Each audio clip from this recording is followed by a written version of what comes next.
Hello, hello, hello. I am Nikole and welcome to the channel. Today we have an episode of Phase 1. That is where we dig into new artists and see what makes them the one to watch. So this episode is all centered on Nija. She is a New Jersey-bred singer-songwriter and producer. Since her songwriting debut in 2017, Nija has had a #1 record every year, earned 3 Grammys, and is now gearing up to release her debut project. Let's get into Phase 1 for Nija. So I discovered Nija in her second year of songwriting thanks to Cardi B. Cardi was gearing up to release her debut album, Invasion of Privacy, and all of that speculation, Cardi don't do this, Cardi can't rap, Cardi can't write. I like Cardi, but I was like, can she rap? Because I'm one of those people, like, I like for my rappers to be able to write, because, like, for me, music is supposed to be authentic. You're supposed to be telling your story. Songwriters do that, but, like, is it really coming from you? So I did my digging and found out that Nija was actually credited on 2 of my favorite songs from that album. Those songs are I Do featuring SZA and Ring featuring Kehlani. Come to find out, she also got to work with the Carters on their album Everything Is Love. On there she wrote Heard About Us and Love Happy. Now with credits like that, I know y'all are wondering, where did this girl come from? So here's a little history on Nija. Nija comes from a very musical family and was inspired by her aunt and uncle to start producing, but her mama was not going for it. Her mom wanted her to solely focus on school. So in order to convince her mom to let her get into music, she had to get straight A's in order to get the equipment to become a producer. So she started producing at age 13 and stayed dedicated throughout school.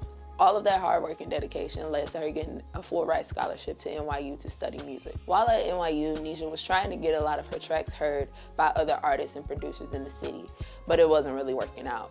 So in order to get her songs heard, she started songwriting and making hooks to really get the idea of the track over to other artists. During that time, that's when she locked in with her current manager and landed a Universal publishing deal. Her first 2 major placements under that publishing deal were Lucked Up with Lecrae and Pull Up with Chris Brown. These 2 placements actually convinced her mom to let her drop out of college.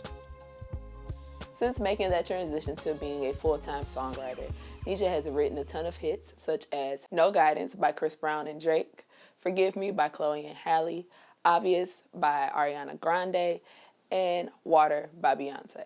Making the transition from songwriter to artist in 2021, Nija gave us the singles Finesse and Ease My Mind. Both of these songs had blogs crediting Nija for her ability to blend genres. Since then, she's been giving us weekly snippets leading up to her debut release. Now, some of the things I like about Nija is her aesthetic, which I would kind of say is future nostalgia. Shout out to Dua Lipa, that was a great album. But back to Nija's aesthetic. As far as like the Ease My Mind video, I don't know why, but it kind of reminded me of Brandy Sitting Up in My Room video, but like modern day with the modern day Y2K fashion.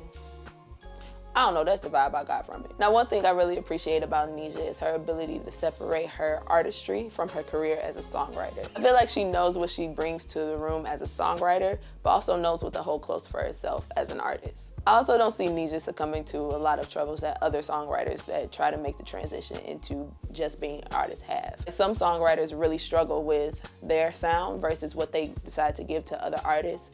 And in the previous wave of songwriters turned artists in 2005 and 2008, when Neo and Carrie Hilson came out, they had the battle, like their first 2 albums were great, but they had the battle of longevity because people in the industry wanted to keep them as songwriters for other people. I really do see Nija being able to springboard a successful independent career off of her success as a songwriter, maintaining her control, especially since she's developed a strong following just as a songwriter before pivoting into being a solo artist. As Nija proceeds to juggle her life as a songwriter and an artist, I hope she continues to break down genre barriers for Black women in music. She's been able to write hits in hip-hop, pop, gospel, and R&B. And I hope she starts to dabble in country as well. If you think about it, we haven't seen that in a long time. I think Missy Elliott is the last Black woman we've seen successfully manage her songwriting career, a solo career, and develop her own creative aesthetic.